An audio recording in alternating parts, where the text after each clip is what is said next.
The number of packages entering the United States has fallen off a cliff. More than 30 countries have suspended shipments, global retailers are scrambling, and consumers are facing higher prices. All of this chaos stems from one decision: President Donald Trump's order to end the long-standing de minimis exemption. What exactly is de minimis? For decades, there was a quiet rule in U.S. trade law that shaped global shopping habits. Known as the de minimis exemption, it allowed packages valued under $800 to enter the United States duty-free. This meant no tariffs, no complicated customs checks, and almost no red tape. That single rule helped fuel the growth of online shopping worldwide. By 2015, there were about 134 million shipments arriving under de minimis. Fast forward to 2024, and the number had exploded to more than 1.36 billion shipments a year. Every day, U.S. Customs and Border Protection processed over 4 million of these small packages. It became the backbone of business models for companies like Shein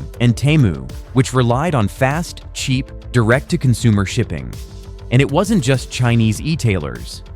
Major global brands from Lululemon to Coach, even subscription services like Japanese ramen boxes or Colombian swimwear labels, built parts of their supply chains around this rule.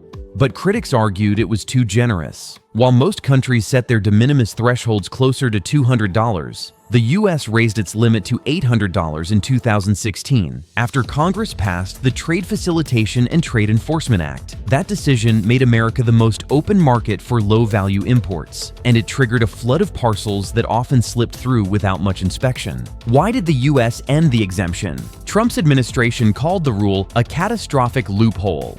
In May 2025, he ended de minimis shipments from China and Hong Kong, targeting low-cost retail giants like Shein and Temu. By July 30th, the executive order expanded the rollback to all countries, months ahead of the original 2027 deadline set by Congress. The reasoning was layered. The White House fact sheet claimed de minimis was being abused to ship unsafe or counterfeit products and even narcotics. According to Customs and Border Protection data, 90% of all cargo seizures in 2024 came from de minimis shipments, including 98% of narcotics and 97% of intellectual property violations. The Biden administration, before leaving office, had also flagged concerns. Officials argued that de minimis allowed goods made with forced labor to enter the U.S. in violation of the Uyghur Forced Labor Protection Act. Meanwhile, Trump emphasized the danger of fentanyl being shipped through these channels. Put simply, both administrations agreed the exemption was overused, underregulated, and too risky. Global fallout. Countries stopped shipping. The sudden end of de minimis caused chaos across the world. The Universal Postal Union, a UN agency with 192 member states, announced in late August that more than 24 countries had suspended goods shipments to the U.S. The list of suspending countries reads like a map of global trade. Australia, Austria, Belgium, Bulgaria, Cyprus, Czechia, Denmark, Estonia, France, Germany, Greece, India, Italy, Japan, Latvia, Liechtenstein, Lithuania, Malta, Moldova, Montenegro, Norway, Poland, Portugal, Serbia, Singapore, Slovenia, South Korea, Spain, Sweden, Switzerland, Taiwan, and Thailand. Even Bosnia and Herzegovina's two largest carriers, Pošta Sarajevo and Pošta Srpska, halted shipments to the U.S. Germany's Deutsche Post and DHL Parcel, also paused services for business customers. France's La Poste suspended certain services. Japan Post stopped accepting several types of parcels but offered limited workarounds. South Korea directed customers to use UPS partnerships. In short, global postal systems weren't ready. Their networks had been designed for fast de minimis shipping, and now they had to adapt to new customs checks and tariff collections. Some nations paused only temporarily, while others set stricter restrictions until their systems could handle the changes. The retail panic. For retailers, the sudden shift was devastating. Companies large and small had structured entire business models around de minimis. Without it, margins collapsed overnight. Tapestry, the parent of Coach and Kate Spade, reported that 13% to 14% of its sales were covered by de minimis. With tariffs now applying, Barclays estimated the company would face a $160 million profit hit this year, a 2.3% margin loss. When the news broke, Tapestry's stock dropped 16% in a single day. Lululemon was also heavily reliant on the exemption.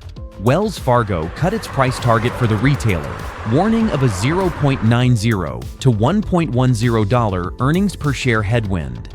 It wasn't only luxury or sportswear brands. Direct-to-consumer companies, subscription services, and small independent sellers had leaned on de minimis as a lifeline. A Canadian bridal accessories designer, Blair Nadeau, said 70% of her customer base was in the US. After the exemption ended, she was forced to stop accepting American orders, calling the situation devastating on so many levels.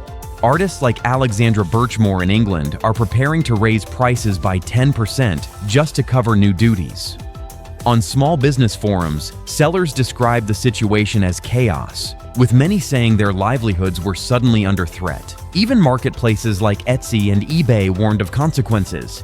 Etsy's head of public policy, Jeffrey Zubricki, said the change could disproportionately affect small American sellers who rely on cross-border trade. eBay executives admitted the policy might affect their financial guidance. The consumer price shock. For U.S. shoppers, the end of de minimis translates into higher costs.